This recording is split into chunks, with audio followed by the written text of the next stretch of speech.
"Remove the Duchess from the platform," Blackmere ordered. "She has already stolen enough from this family." A guard seized Violet's arm before the final word had stopped echoing through the exhibition hall. The assembled investors watched in silence. Some appeared embarrassed, but none challenged the Duke.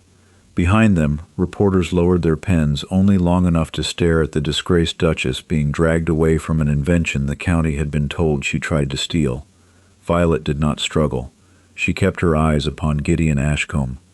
The Duke's 26-year-old nephew stood beside a polished ventilation model bearing his name.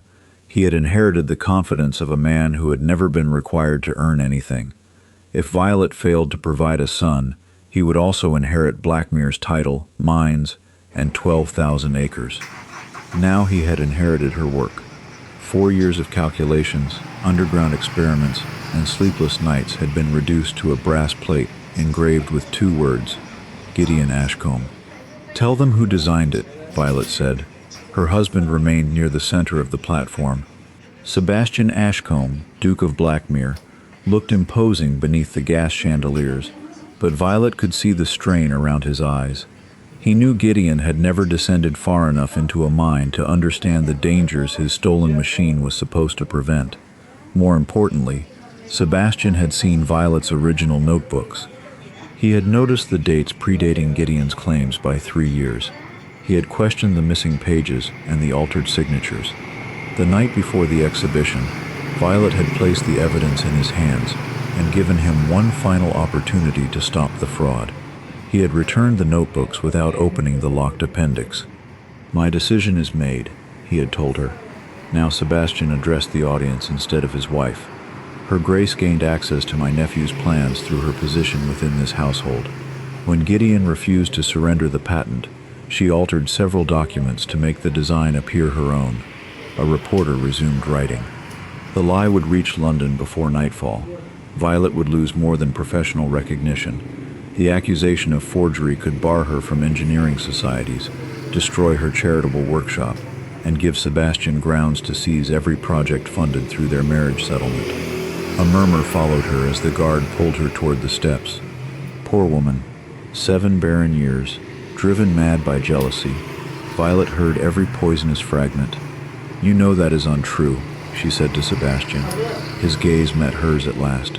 For a moment, she saw the man who had once carried her first model through a rainstorm because he feared the water would ruin it. Then his attention shifted toward Gideon, the young heir whose public success promised stability for the Blackmere succession. "You have forced me to protect this family," Sebastian replied. "From your wife? From scandal." Violet almost laughed. He was standing beside stolen work while accusing its creator of bringing shame upon his name. The guard guided her past the demonstration table. Inside its glass chamber, black dust circled beneath a miniature system of fans and ducts. The machine was designed to show investors how clean air would descend one shaft while contaminated air escaped through another, but the dust was not escaping. It trembled against the lower grate before being drawn deeper into the model. Violet stopped so abruptly that the guard nearly collided with her. "That is not my final design." Gideon's hand tightened around the presentation notes. "We have heard enough of your claims. The airflow is reversed." Several investors leaned closer to the chamber. Sebastian descended 1 step. "Violet, do not prolong this. If the full-sized machinery was built in this configuration, the fans will force smoke and fire damp toward the miners." "The system was tested yesterday," Gideon said. "By whom?" The question struck harder than an accusation. Gideon glanced toward Mr. Silas Vane, the Blackmere estate superintendent. Vane stood among the mine officials with a blue wax account ledger tucked beneath his arm. Violet recognized it immediately. 3 months earlier, Vane had denied ordering the iron components used in the new fans. Yet the ledger he carried bore the seal of the private foundry that had supplied them. He had lied about the purchase, but she did not yet know why. Sebastian motioned for the guard to continue. "You have been forbidden from entering the northern mine," he said. "You will obey me." Before Violet could answer, the exhibition hall doors flew open. A young messenger stumbled across the threshold. Blood streaked his forehead, and coal dust covered his face so completely that only the whites of his eyes showed. "Your Grace," he cried, "the northern shaft has collapsed." The hall erupted. "How many men are underground?" Sebastian demanded. "Nearly 300. The lower gallery is sealed." Gideon stepped forward. "Activate the new ventilation fans." "They're already running," the messenger said. Relief flashed across Gideon's face, but vanished when the young man continued. "The fans are pushing the smoke toward them." Outside, the factory bell began its emergency count. 1, 2, 3. Workers rushed across the yard while women gathered at the mine gates. 4, 5, 6. Violet looked again at the sinking dust inside the demonstration chamber. The model was not an exhibition mistake. It reproduced the machinery installed beneath the northern shaft. 7, 8, 9. "That system will suffocate every man in the sealed gallery," she said. "The fans must be stopped immediately." "They cannot be stopped from above," the messenger replied. "The control housing is beyond the collapse." 10, 11. Sebastian's face lost all color. 12. Gideon backed away as though distance might separate him from the machine bearing his name. The 13th toll shook the windows. "How long do they have?" Violet asked. "No more than an hour." A second miner staggered into the hall carrying a broken iron blade. He dropped it onto the presentation table, where it struck the wood with a heavy clang. Violet wiped soot from its base. Beneath the grime was a blue maker's mark, matching the wax on Silas Vane's ledger. Beside it, someone had carved a number identifying the blade as rejected factory scrap, metal too weak for use underground. The accounts showed that Blackmere had paid for the finest iron in England. Someone had stolen the difference and installed defective blades in its place. Sebastian moved to block Violet as she turned toward the doors. "Where are you going?" "To save the miners. You are not entering that shaft. If I do not, 300 men will die inside a system you just declared I was too ignorant to design." His expression hardened. Allowing Violet to repair the machinery would expose Gideon before every investor in the hall. Refusing her would condemn the men whose labor sustained his estate. Another tremor rolled beneath the floor. Dust fell from the chandeliers. Violet faced her husband as screams rose from the mine yard. "Choose again, Your Grace," she said. "Your lie, or 300 lives." Sebastian's eyes remained fixed on Violet as another vibration passed beneath the floor. "Let her go," he said. Gideon seized his uncle's sleeve. "If she enters the mine now, everyone will believe her accusations. If she does not enter, there may be no one left alive to believe anything." Sebastian ordered the guards to clear a path. Violet swept past him without waiting for further permission. Outside, hundreds of people crowded the mine yard. Wives pressed against the iron gates, while children searched the soot-blackened faces of the rescued workers. Steam hissed from damaged pipes, and dark smoke rolled from the northern shaft house. Violet found the chief engineer near the winding tower. "Cut power to the extraction fans." "We tried," Mr. Holt replied. Blood soaked the cloth wrapped around his left hand. "The surface lever is jammed. The secondary controls are inside the eastern maintenance passage. Can we reach them through the old drainage tunnel? It was sealed 6 years ago. I designed the closure. There is an inspection hatch behind the pumping station." Holt stared at her. "That passage runs beneath the collapsed gallery. It also reaches the fan chamber." A violent cough interrupted them. A rescued miner lay on the ground nearby, struggling for air while a physician loosened his collar. The man's lips had begun turning blue. Violet knelt beside him. "Where were you when the shaft failed?" "Lower junction," he rasped.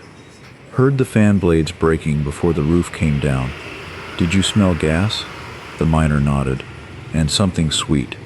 Violet looked toward Holt. Fire damp had almost no scent. A sweet odor suggested lamp oil or a chemical accelerant, something introduced deliberately to ignite the timber supports. "How many explosions?" "Only one," the miner whispered. "But someone rang the warning bell below before it happened." "Who?" His eyes moved toward the gathered officials. Fear entered them before he could answer. The physician urged Violet aside as the man began coughing again.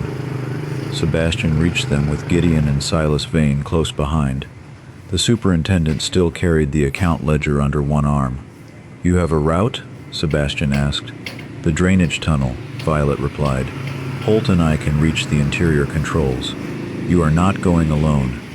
You cannot command coal dust to respect your title. Then consider it the order of a husband. Violet rose. You ceased behaving like one when you used our marriage to discredit me. His face tightened, but there was no time for another argument. Vane stepped between them. The drainage passage is flooded, Your Grace. Sending anyone through it would be suicide. Violet turned toward him. How do you know? The superintendent hesitated. I receive weekly reports. From whom? My foreman. Name one. Vane's fingers pressed against the ledger's blue wax seal. Gideon watched him with growing unease. Before he could answer, a mechanical shriek came from the shaft house. One of the surface pipes split open, releasing a cloud of black dust. The crowd recoiled. Holt grabbed 2 safety lamps and pushed one into Violet's hand. If we're going, it must be now. Sebastian took the other lamp. Violet blocked his path. If you follow me, you obey every instruction I give. I own this mine. And that belief is precisely why those men are trapped. For once, he offered no reply. They crossed the yard together, followed by Holt and 2 experienced miners. At the pumping station, Violet found the inspection hatch concealed behind a rusted iron cabinet. Its lock bore fresh scratches. Someone had opened it recently. Holt used a hammer to break the chain. Damp air escaped as the hatch swung inward, revealing a narrow stone passage descending into darkness. Vane had lied again. The tunnel was not flooded. Violet lifted her lamp and entered first. The ceiling was so low that Sebastian had to stoop. Water reached their ankles, carrying flakes of coal and splintered wood past their boots. With every step, the roar of the reversed ventilation system grew louder. After several hundred yards, they reached the first junction. Violet stopped. A set of fresh footprints marked the mud. They led from the fan chamber toward the inspection hatch, and were too recent to belong to workers from 6 years earlier. Someone had used the hidden passage shortly before the collapse. She crouched beside the tracks and found a strip of expensive gray wool caught on a broken nail. Mine workers did not wear finely woven coats underground. Sebastian recognized the fabric as well. Gideon wore gray this morning, he said. So did Vane. A distant pounding echoed through the stone. 3 strikes. A pause. 3 more. Survivors, Holt said. They know we're here. They hurried toward the sound until fallen timbers blocked the tunnel. Smoke threaded through the gaps, stinging Violet's eyes. On the other side, trapped miners called for help. The fan chamber is beyond them, Violet said. We need to release the emergency shutter from the western conduit. Holt examined the supports. That conduit is barely wide enough for a child. Violet removed her cloak and handed Sebastian the lamp. Then I will fit. He caught her wrist. The supports may fall. So may the entire lower gallery. Something shifted in his expression. Not authority this time, but fear. Violet, if you go in there, you already stood before 200 people and declared that this system was not mine. You cannot now pretend to fear losing its designer. His hand loosened. Violet crawled into the conduit. The iron walls tightened around her shoulders as she pulled herself forward. Heat burned through her gloves. Somewhere ahead, metal struck metal with an irregular, violent rhythm. She reached the emergency shutter and found its chain severed. It had not broken. The links had been cut cleanly. Using the handle of her lamp, Violet forced the release mechanism upward. The shutter groaned open. Air rushed through the conduit, drawing smoke away from the trapped miners. Voices rose in relief behind her. Then her light fell upon a small leather case wedged beneath the control housing. Violet pulled it free. Inside were 3 blasting caps, a coil of ignition wire, and a folded payment order bearing Sebastian's signature. The order authorized Silas Vane to purchase replacement fan blades, but the amount had been altered after Sebastian signed it. A sound came from the darkness beyond the control housing. Violet raised her lamp. A man stood in the fan chamber holding an iron bar. His face was concealed by a miner's scarf, but his coat was made of expensive gray wool. He reached for the lever that would reverse the airflow again. "Step away from that lever," Violet said. The masked man pulled it downward. The emergency shutter began to close. Air reversed through the conduit, dragging smoke back toward the trapped miners. Violet lunged for the control housing and jammed the iron handle of her lamp between its gears. Metal screamed. The mechanism shuddered, trapping the shutter halfway open. The stranger swung the iron bar. Violet twisted aside. It struck the wall where her head had been, shattering stone inches from her face. Her lamp fell, but she kept hold of the leather case containing the blasting caps and altered payment order. "Sebastian!" she shouted. The attacker grabbed her cloak and pulled her backward. Violet drove her elbow into his ribs. As he recoiled, she tore the scarf from his face. The lamp flame revealed Mr. Caleb Rusk, Gideon's private secretary. Rusk froze for half a second. It was enough. Violet struck his wrist with the leather case. The iron bar fell into the machinery and vanished between the rotating gears. Rusk fled through a narrow service passage as Sebastian and Holt broke into the chamber. Sebastian saw the gray coat disappear into the darkness. Who was that? Gideon's secretary. Sebastian stared after him. Rusk has no authority to enter the mines. Someone gave him access. The damaged mechanism groaned. Violet pressed both hands against the emergency lever. Questions later. "Help me hold this." Sebastian joined her. Together they forced the shutter open while Holt secured it with an iron pin. Fresh air surged toward the lower gallery. The pounding beyond the collapsed timbers became frantic. "They're alive," Holt said, "but we still have to reach them." One of the miners crawled through the conduit and reported that the main supports were unstable. Removing the wrong beam could bring down the entire passage. Violet studied the collapsed structure. Gideon's modified plans had positioned the ventilation pipe above the oldest timber supports. When the defective fan blades broke, their vibration had weakened the roof precisely where the mine was most vulnerable. "Clear the stones from the left side," she directed. "Do not touch the central beam." The men obeyed without hesitation. Sebastian noticed. Only an hour earlier, he had told the county that Violet knew nothing about the system, yet seasoned miners trusted her instructions with their lives. As the opening widened, a soot-covered hand reached through. Violet caught it and helped pull the first trapped worker free. Then another emerged, followed by 6 more. "Where are the others?" Holt asked. "Beyond the iron door," one miner gasped. "It slammed shut after the blast. The wheel won't move." Violet crawled through the gap with Sebastian behind her. The air in the lower gallery was thick with smoke. Men lay along the walls, conserving what little clean air remained. At the far end, dozens pounded against an iron fire door. Violet examined its locking wheel. Someone had driven a steel wedge into the mechanism. Sebastian tried to pull it free, but it would not move. "Stand back," Violet said. She opened the leather case and removed one blasting cap. Sebastian looked at her sharply. "You intend to use that underground? The charge will be small enough to break the wedge. And if you miscalculate, I designed the door." The word silenced him. Violet measured the gap, shortened the ignition wire, and packed the charge against the steel. Everyone retreated behind the stone corner. The explosion sounded like a pistol shot. The wedge split. Sebastian and Holt turned the wheel together. The iron door opened, releasing a wave of men from the sealed gallery. Some stumbled forward, others had to be carried. Relief spread through the passage, but Violet was still counting. 278, Holt said at last. The original shift list contained 296 names. 18 men remained missing. A rescued foreman pointed toward an abandoned eastern tunnel. Rusk took them that way before the explosion, said His Grace had ordered a private inspection. "I issued no such order," Sebastian said. The foreman lowered his gaze. "He carried a paper bearing your seal." Violet removed the altered payment order from the case and held it near the lamp. Sebastian's signature was genuine.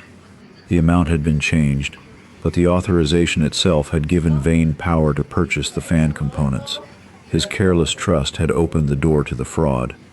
"Rusk and Vane used your name because they knew no one would question it," she said. Sebastian looked at the exhausted miners around them, including me. It was the first admission he had made. Violet folded the document. "Do not mistake recognition for repair." A distant crash came from the eastern tunnel. They followed the sound. and discovered a small underground storage room. Its door had been locked from the outside. Holt broke it open. The 18 missing miners were inside, alive but bound at the wrists. Among them was the man Violet had questioned in the exhibition yard. He gripped her sleeve. "They made us replace the good blades with rejected iron," he whispered. "Mr. Vane threatened our families if we spoke. Why cause the collapse?" "To destroy the old eastern wall. There's something behind it." Sebastian lifted his lamp toward the fractured brickwork. Beyond the opening stood dozens of wooden crates bearing the Royal Armory seal. One had split during the explosion, spilling rifles across the floor. Violet examined a shipping label. The weapons were supposed to have been delivered to a military depot 6 months earlier. Blackmere Mine was being used to hide stolen arms. Footsteps suddenly echoed from the passage behind them. A mine worker appeared, pale and breathless. "Your Grace, you must return to the surface." "Mr. Vane has told the magistrate that the Duchess planted the explosives. He says she caused the collapse after you exposed her forgery." Violet tightened her hold on the evidence case. "Where is Gideon?" she asked. The worker swallowed. "He has gone to your laboratory, with orders to burn everything inside." Violet turned toward the passage. "If Gideon destroys my notebooks, Vane's accusation becomes the only account the magistrate will possess." Sebastian blocked her path. "The eastern tunnel may collapse at any moment. Then remain here. You cannot reach the surface alone. I reached this chamber without your protection. I can leave it the same way." Holt ordered 2 miners to guard the weapons while Sebastian followed Violet through the drainage tunnel. Neither spoke as they climbed. The Duke's breathing grew harsher behind her, but he did not ask her to slow down. They emerged into chaos. The rescued men were being carried toward the infirmary. Families filled the yard, and constables guarded the mine entrance. Near the gates, Silas Vane spoke quietly with Magistrate Pembroke. When he saw Violet, Vane pointed at the leather case. "There, she is carrying the blasting equipment." 2 constables advanced. Sebastian stepped between them and his wife. "Stand aside." "Your Grace," Pembroke said. "Mr. Vane claims the Duchess entered the mine carrying explosives. She used one charge to free trapped workers, after causing the collapse herself," Vane added. "Her resentment was witnessed by everyone at the exhibition." Violet opened the case and displayed the remaining blasting caps. These were hidden inside the underground control chamber, beside an altered payment order. Vane's confidence faltered. Sebastian took the document and handed it to Pembroke. "The original amount has been changed." The magistrate examined it. "The signature is yours." "It is." Vane recovered quickly. "Then the Duchess must have altered the figures. She has already forged engineering records." Violet looked directly at Sebastian. He could preserve his earlier accusation by remaining silent. The decision would protect Gideon's claim and leave Violet exposed to arrest. Sebastian's jaw tightened. "My wife did not forge those records," he said. The yard seemed to fall silent around them. Vane stared at him. "Your Grace, I examined her notebooks before the exhibition. Her designs predate Gideon's patent." Violet felt no triumph. He had known the truth and condemned her anyway. Pembroke's expression hardened. "Then why did you publicly accuse her?" Sebastian did not look away. "Because I chose my heir's reputation over hers." The admission spread through the watching crowd in whispers. Before the magistrate could respond, smoke rose beyond the trees. Violet's laboratory. She ran. Her skirts caught on brambles as she crossed the estate grounds. Sebastian followed, but she reached the stone workshop first. Flames glowed behind its tall windows. 2 servants struggled with buckets while the front door remained locked. "My assistants," Violet said. Clara and Thomas were cataloging the test records. She seized a rock and smashed the nearest window. Heat burst across her face. Sebastian caught her around the waist before she could climb inside. "You cannot enter through the flames. They may be trapped." A fist struck the glass from within. Sebastian removed his coat, wrapped it around his arm, and cleared the jagged frame. He climbed through first. Violet followed before he could forbid her. Smoke blackened the ceiling. Shelves of models and instruments burned along the eastern wall. Violet found Thomas unconscious near the work table and dragged him toward the window while Sebastian lifted Clara from behind a fallen cabinet. Servants pulled them outside. Thomas coughed and began breathing, but Clara remained limp until the estate physician arrived. Violet knelt beside her, gripping her soot-stained hand. "Gideon," Clara whispered. He took the red journal. Violet's stomach tightened. The red journal contained every failed version of the ventilation system, including the reverse design used at the exhibition. It proved Gideon had copied an early draft and knew it was dangerous. Which direction did he go? Toward the old carriage road. Sebastian ordered 2 grooms to saddle horses. Violet stood, but Clara held her back. There was another man with him, Mr. Rusk. "Did you hear where they were going?" Clara nodded weakly. "The railway station. They said Vane would meet them after the magistrate arrested you." A crash came from inside the laboratory as the roof collapsed. Years of Violet's work disappeared beneath the flames. Sebastian stared at the ruin. "I will rebuild it." She turned on him. "You cannot rebuild original pages, lost experiments, or the trust of people who watched you call me a thief. I know." "No, you have only begun to know." Violet mounted the nearest horse and raced toward the old carriage road. They reached the railway station as the London train began pulling away. On the final platform stood Gideon, clutching the red journal to his chest. Rusk was beside him, one hand hidden beneath his coat. Sebastian spurred his horse alongside the moving train. "Gideon, but get off." Gideon looked at his uncle. For a moment, guilt overtook his fear. Then Rusk drew a pistol and fired. The bullet struck Sebastian in the shoulder, throwing him from the saddle. Violet reined in beside him as the train gathered speed. Blood spread across his shirt, but his eyes remained open. "Go," he gasped. "Do not let them reach London." Violet looked from her wounded husband to the departing train. Then she saw a freight carriage approaching on the parallel track. She urged her horse forward, drew level with its open door, and prepared to jump. Violet released the reins and jumped. Her hands caught the freight carriage door. For one terrifying second, her body swung above the tracks. Then a railway worker seized her wrist and dragged her inside. "Are you trying to kill yourself?" "I need to reach the passenger train." "It is on the Eastern Line. The tracks meet at Wexford Junction." The worker stared at her scorched dress and soot-covered face. "That train does not stop there." "Then neither will I." Behind them, Sebastian lay beside the road, while grooms raced toward him. Violet forced herself to look away. His wound was the consequence of choices he had made long before Rusk pulled the trigger. She could not abandon the only evidence capable of saving her name and exposing the weapons scheme. The freight train gradually gained on the passenger service. At Wexford Junction, both lines curved around a wooded hill, bringing the rear carriages close together. Violet climbed onto the exterior platform. Wind tore pins from her hair. The gap between the trains narrowed, then widened again. She waited until the passenger carriage drew level and leaped. Her shoulder struck the railing. Pain shot down her arm, but she pulled herself onto the platform before the tracks separated. Inside, passengers screamed when she entered. Violet moved through the carriages until she saw Gideon's gray coat disappearing through the dining compartment. She followed him into the luggage car. Rusk stood waiting beside a stack of trunks, his pistol raised. "You should have remained underground," he said, "and you should have checked whether the miners were dead before leaving witnesses." Gideon hovered near the opposite door, clutching the red journal. "I never agreed to kill anyone." Rusk did not look at him. "You agreed to accept the patent. I thought Vane would replace the blades after the exhibition. You thought whatever allowed you to stand beside that machine and receive applause." The train jolted. Violet used the movement to knock a trunk from its rack. It crashed between them as Rusk fired. The bullet shattered a window. Violet rushed behind a wooden cabinet.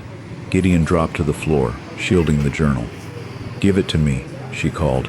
"If I do, I lose everything." "You never possessed any of it." Rusk advanced around the cabinet. Violet grabbed a brass luggage hook and struck his gun hand. The pistol discharged into the ceiling. She struck again, forcing him backward against the open carriage door. Rusk caught her wrist and twisted it. The hook fell. "You were supposed to be discredited," he hissed. "Vane said the Duke would sacrifice you quietly." He was right, but you refused to disappear. Violet drove her knee into his stomach. Rusk staggered toward the door, caught the railing, and escaped onto the exterior platform. She did not follow. The journal mattered more. Gideon stood near the connecting door. Your uncle was shot because of you, Violet said. Rusk fired the weapon, and you boarded the train with him. I was frightened, so were 300 miners. His face crumpled, but his grip on the journal remained firm. Violet stepped closer. Did you know about the stolen rifles? No. Vane said the mine accounts only concealed gambling debts. Whose debts? Gideon looked away. Yours, she realized. He had borrowed against an inheritance he did not yet possess. Vane had offered to erase the debts in return for access to Blackmere's shipments and Sebastian's seal. How much? She asked. 20,000 pounds. The sum could ruin even a wealthy heir. Vane gave me your early drawings, Gideon continued. He said presenting the invention would secure new investment. I did not know he had installed the rejected blades until yesterday. Yet you remained silent. If I confessed, my uncle would disinherit me. Before Violet could answer, Rusk smashed the exterior window with the pistol. Glass scattered across the floor. Gideon panicked and ran toward the next carriage. Rusk climbed back inside and pursued him. Violet followed them onto the rear platform as the train approached a bridge. Give me the journal, Rusk ordered. Gideon pressed it against his chest. You need it destroyed because it proves the altered system came from Vane. Rusk raised the pistol. Violet seized his arm just as he fired. The shot missed Gideon and struck the coupling chain between the luggage carriage and the rest of the train. The damaged metal snapped. The carriage lurched backward, separating from the passenger cars. Ahead, the main train continued across the bridge, while Violet, Gideon, and Rusk rolled toward an unfinished section of track. Rusk saw the warning signal first. He jumped from the carriage into the river below. Gideon froze. Violet pulled the emergency brake, but the lever broke in her hands. The unmanned carriage continued toward the missing rails. Give me the journal and climb onto the roof, she ordered. Gideon shook his head. There is no time. Violet opened the side door. Trees and rocks raced past beneath them. There is enough time for one choice, she said. Make a better one than your uncle did. Gideon stared at the unfinished track ahead. Then he thrust the red journal into Violet's hands. Tell my uncle I was sorry. Violet seized his collar before he could jump from the opposite side. You do not earn forgiveness by dying before you testify. She dragged him toward the open door. The ground rushed beneath them, steep and strewn with rocks. A grassy embankment appeared beyond the trees. Jump when I tell you. The carriage struck the final rail joint. Now, they leaped. Violet hit the slope hard and rolled until a thorn bush stopped her. The journal remained locked against her chest. Several yards away, Gideon lay motionless in the grass. Behind them, the detached carriage flew from the unfinished track and crashed into the ravine. Wood splintered. Flames climbed from its broken frame. Violet crawled toward Gideon and found a pulse. His ankle was twisted, but he was alive. You saved me, he murmured. I saved your testimony. Hoofbeats approached from the road. Violet expected railway workers. Instead, 3 armed men emerged through the trees, each wearing the blue insignia of Vane's private security force. Their leader dismounted. Mr. Vane wants the journal. Violet rose despite the pain in her shoulder. Then he should have designed it himself. The men advanced. A whistle sounded from the freight train, now slowing near the junction. Railway workers jumped down carrying iron tools. Faced with too many witnesses, Vane's guards returned to their horses and fled. Violet and Gideon were taken back to Blackmere by wagon. Night had fallen when they reached the estate. Sebastian was alive, though the physician had removed a bullet from his shoulder. He sat upright in the library, pale beneath a blood-stained bandage, while Magistrate Pembroke examined the altered payment order.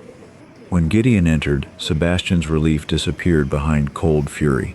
You allowed her to be accused of stealing her own work. Gideon lowered his head. Yes, you knew the design was dangerous. I learned about the defective blades yesterday. Vane promised the exhibition model would be corrected before anyone noticed. And the miners? I thought he would shut down the northern shaft. Violet placed the red journal on the desk. You did not ask because the answer might have cost you the patent. Gideon's silence confirmed it. Sebastian looked at the nephew whose future he had protected at his wife's expense. Why did Vane help you? Gideon confessed everything. The gambling debts, the forged securities, and the agreement granting Vane access to Blackmere shipping accounts. Gideon had provided copies of Sebastian's seal and signature. In return, Vane paid his creditors and supplied Violet stolen drafts. The rifles were transported as mining equipment, Gideon said. Rusk arranged the shipments through the Eastern Railway Depot. Who purchased them? Pembroke asked. I never knew. Violet opened the journal. Several pages had been removed, but the surviving entries documented every stage of her invention. Beside one failed diagram, she had written a warning in red ink. Reversed extraction creates lethal pressure in enclosed galleries. This version must never be constructed.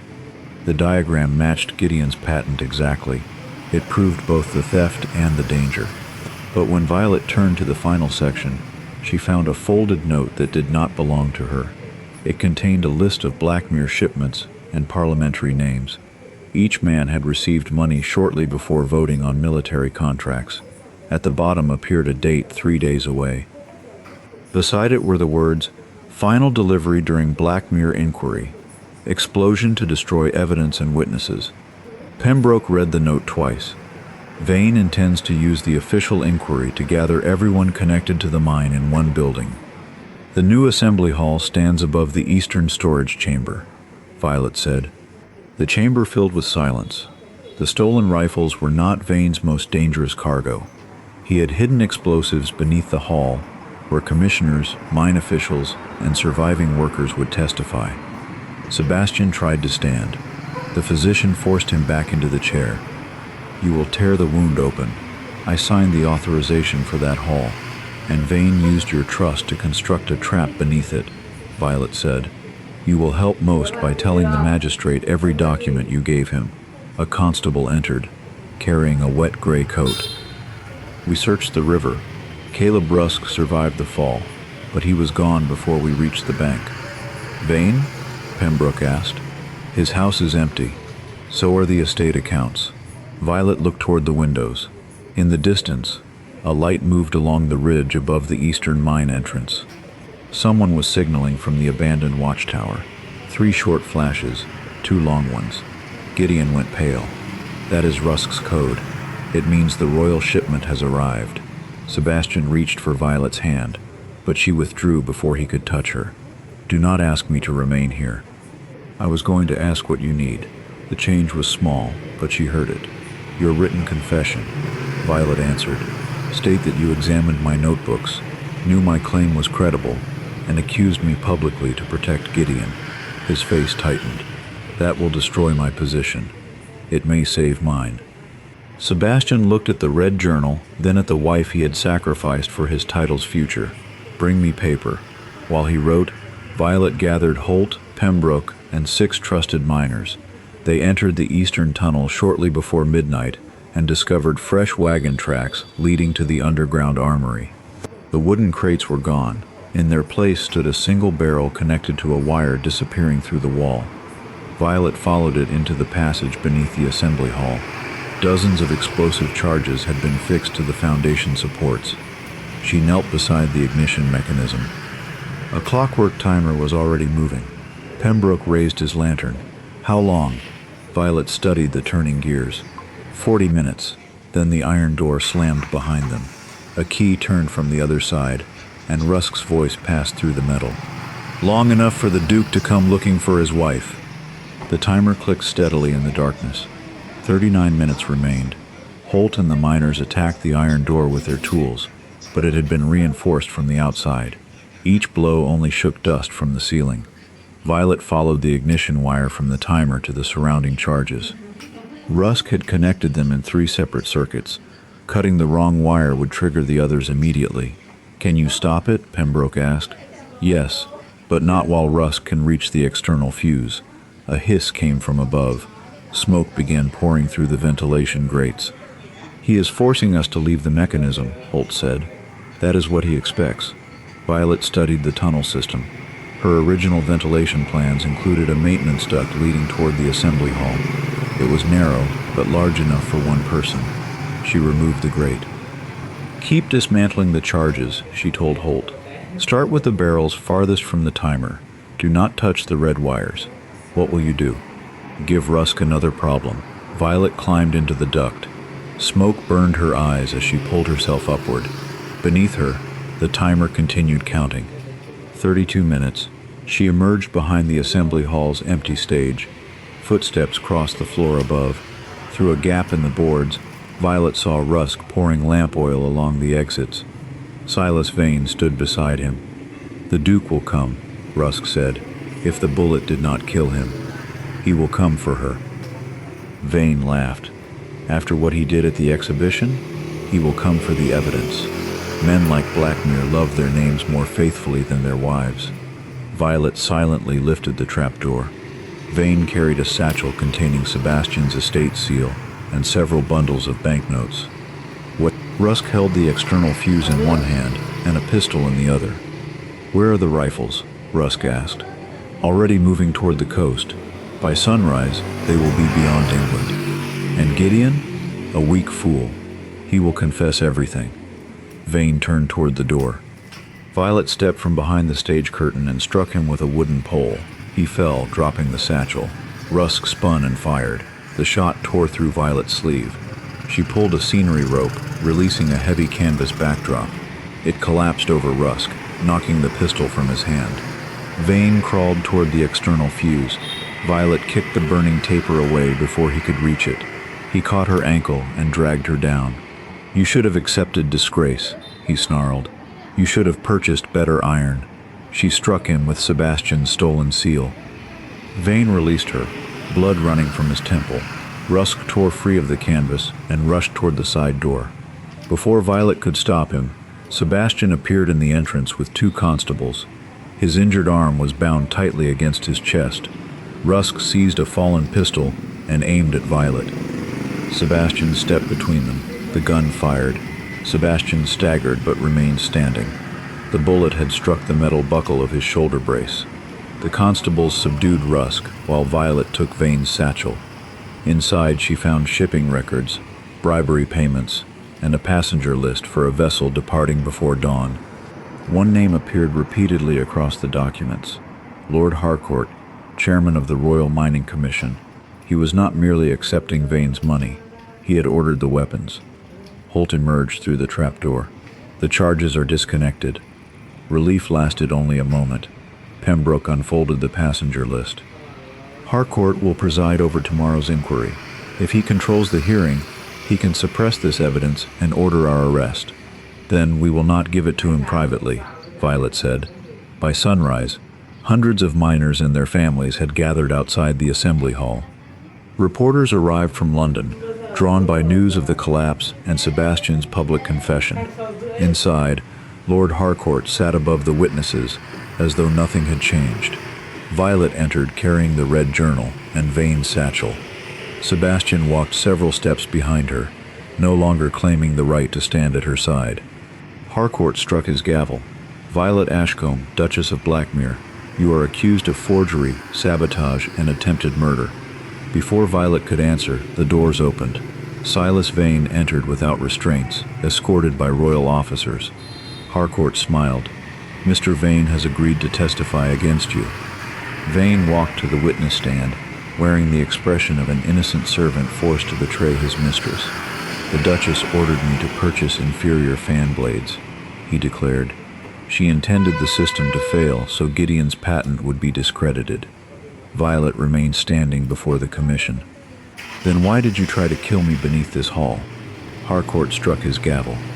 "You will speak only when questioned." Vane produced a letter bearing Violet's signature.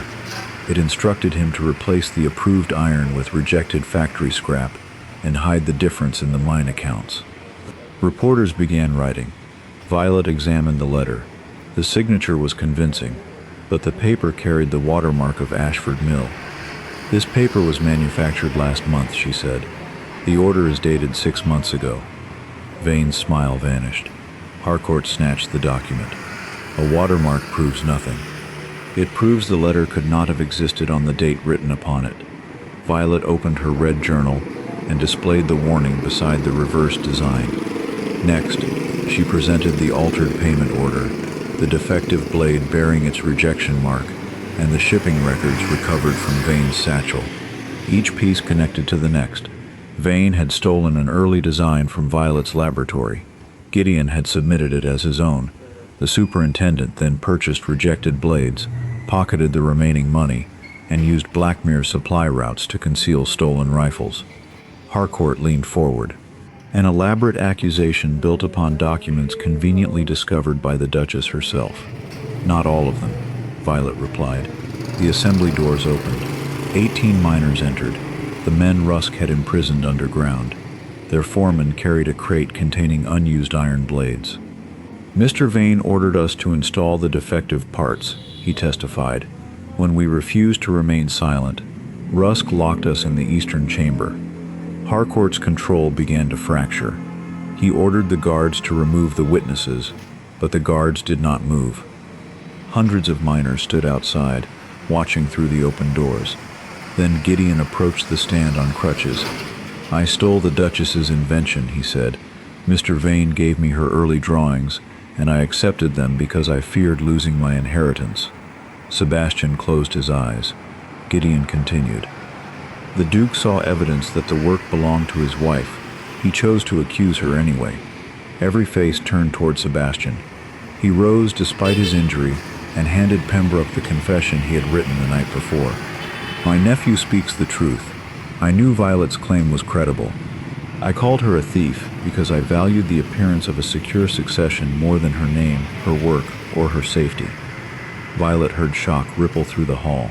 Sebastian faced the miners. My signature gave Vane access to these accounts. My pride allowed the fraud to continue. The Duchess warned me, and I silenced her. It was the public acknowledgement Violet had demanded, but it could not restore what the fire had consumed, or erase the humiliation she had endured. Harcourt rose abruptly. This inquiry is suspended. Arrest the Duchess, her husband, and every witness involved in this conspiracy. Royal officers moved toward Violet. Pembroke blocked them. On whose authority? Mine. No, Violet said. On the authority of the man who purchased the stolen rifles. She removed the parliamentary payment list from Vane's satchel and read the entries aloud. Each payment corresponded with one of Harcourt's military votes. At the bottom was an order directing Vane to destroy the assembly hall during the inquiry. Harcourt's face turned gray. Vane suddenly vaulted from the witness stand. He seized a constable's pistol and aimed it at Harcourt. You promised me passage out of England. Harcourt backed toward the commission table. Put down the weapon. You plan to leave me here to hang. Before Vane could fire, Rusk appeared on the balcony above. He held a burning torch over a length of fuse hidden behind the curtains. You are both staying, he called, with everyone else. Violet looked beneath the commission table. A second ignition wire ran through the floorboards. They had dismantled the explosives underground, but Rusk had planted another charge inside the hall. He dropped the torch. The fuse caught fire, and it was burning directly toward the crowded entrance. The flame raced along the fuse. Clear the entrance, Violet shouted. Panic surged through the hall. People pushed toward the doors, unknowingly crowding around the explosive charge hidden beneath the floor. Violet climbed onto the commission table. Do not run. Move toward the western windows and remain calm. The miners recognized the authority in her voice. They formed a line, guiding women, reporters, and witnesses away from the burning fuse. Rusk tried to escape along the balcony. Holt and 2 miners pursued him, while Pembroke ordered the constables to restrain Vane. Harcourt moved toward a private exit. Sebastian blocked him. You signed the orders that brought those rifles onto my land, and you gave us the seal that made it possible, Harcourt replied. When this hall explodes, history will remember the Duke of Blackmere as the traitor, not me. Sebastian struck him with his uninjured hand. Harcourt fell against the witness stand, where a constable seized him. Violet followed the fuse beneath the commission platform. The flame had already passed the first junction. Ahead, the wire divided into 2 branches leading toward separate charges. She could not reach both in time. "Water!" she called. A miner brought a bucket, but the fuse continued burning beneath the floorboards where water could not reach it. Violet examined the ventilation grate beside the platform. Her original system drew air through that channel toward the eastern wall. If she reversed the surface fan, the sudden pressure might extinguish both flames. The manual control wheel stood on the balcony, directly behind Rusk. Violet climbed the stairs. Rusk had cornered Holt near the railing. Blood ran from the miner's forehead, and the other men had been forced back by Rusk's pistol. "Stop the fan," Violet said. Rusk smiled. "You may have designed the system, but I decide how it ends." He fired. Violet dropped behind a bench. The bullet struck the control housing. Steam burst from a broken pipe, filling the balcony with white vapor. She moved through it blindly, guided by the rhythmic vibration beneath her feet. Reaching the wheel, she pulled with both hands. It would not turn. Rusk emerged from the steam and raised his pistol again. Gideon struck him from behind with a crutch. The weapon fell over the railing. Rusk turned and drove his fist into Gideon's injured leg. Gideon collapsed, but his intervention gave Violet enough time to release the safety catch. She spun the wheel backward. The fans groaned. A blast of air swept through the hall. Curtains flew from the walls. Papers spiraled toward the ceiling, and both burning fuses vanished beneath the floor. For one terrible second, Violet heard nothing. Then cold air surged from the ventilation grates. The flames were extinguished. Holt tackled Rusk against the railing. Constables dragged him away as the final witnesses escaped through the western windows. Outside, the crowd watched Royal Cavalry enter the mine yard.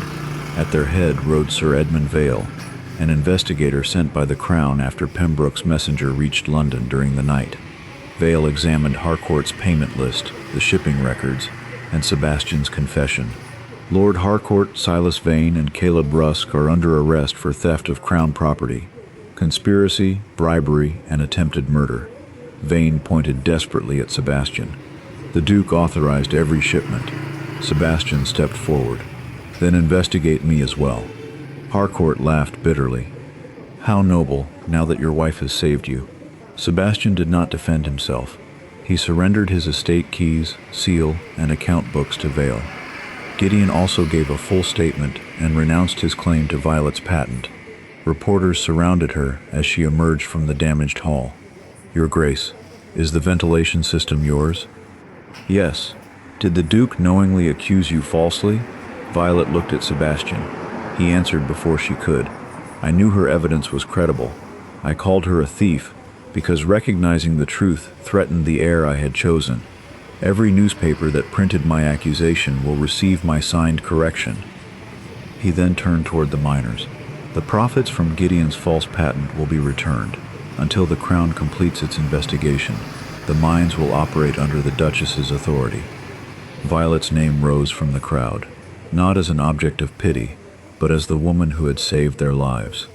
Later, she found Sebastian alone inside the ruined laboratory. His blood had soaked through his bandage again. On the blackened work table lay a legal document bearing his signature. It transferred the ventilation patent, her workshop land, and an independent annual income entirely to her control. Beside it rested Violet's wedding ring, which she had left at the exhibition. "I will correct every public lie," Sebastian said, "but I know restitution cannot require you to remain my wife." Violet picked up the ring. "What are you asking?" "Nothing." His voice broke. "For the first time, the choice is yours." Violet did not put the ring back on. "I am leaving Blackmere House," she said. "I need a life in which my work, security, and dignity do not depend upon whether you choose to believe me." Sebastian lowered his gaze. "Then the western residence and its surrounding land will be transferred to you. I will purchase it with the income from my patent. It already belonged to you in everything but law. No more gifts disguised as permission, Sebastian." He nodded and amended the transfer so Violet could acquire the property independently at its lawful value. He also relinquished all authority over her workshop, earnings, correspondence, and professional appointments. 3 months later, the Crown concluded its investigation. Lord Harcourt was stripped of his commission and convicted of treasonous conspiracy, bribery, and theft of military weapons. Silas Vane received a life sentence for fraud, sabotage, and attempted mass murder. Caleb Rusk was convicted of arson, assault, and planting the explosives. Their scheme had begun with Gideon's debts. Vane used those debts to gain access to Blackmere's accounts and Sebastian's seal. He stole Violet's early ventilation drawings, gave them to Gideon, and replaced the approved fan blades with rejected iron. The missing money financed Harcourt's weapons network. When the defective machinery threatened to expose them, they collapsed the northern shaft, imprisoned the witnesses, and prepared to destroy the inquiry hall.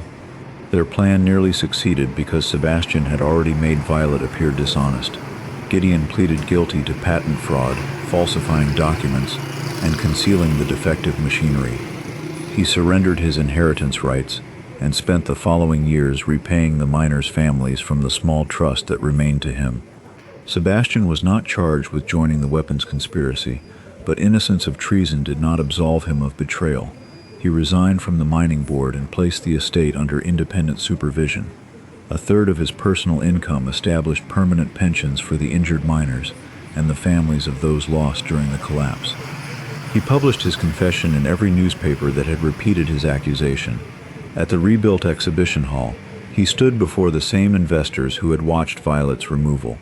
The ventilation system was created entirely by Violet Ashcombe, he declared.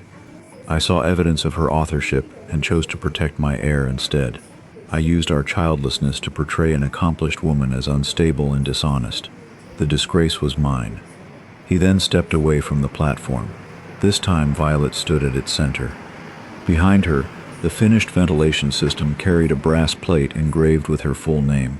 The Royal Engineering Society recognized her patent, and mines throughout Britain adopted the design under one condition: a share of every license-funded worker safety and widows' pensions. Violet opened a new laboratory beside her independent residence. Clara and Thomas became her first salaried researchers, while experienced miners advised every stage of testing. Sebastian never asked her to return.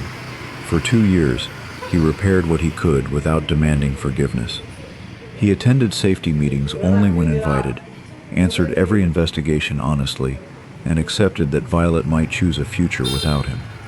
One evening, he arrived at her laboratory, carrying a box recovered from the ruins.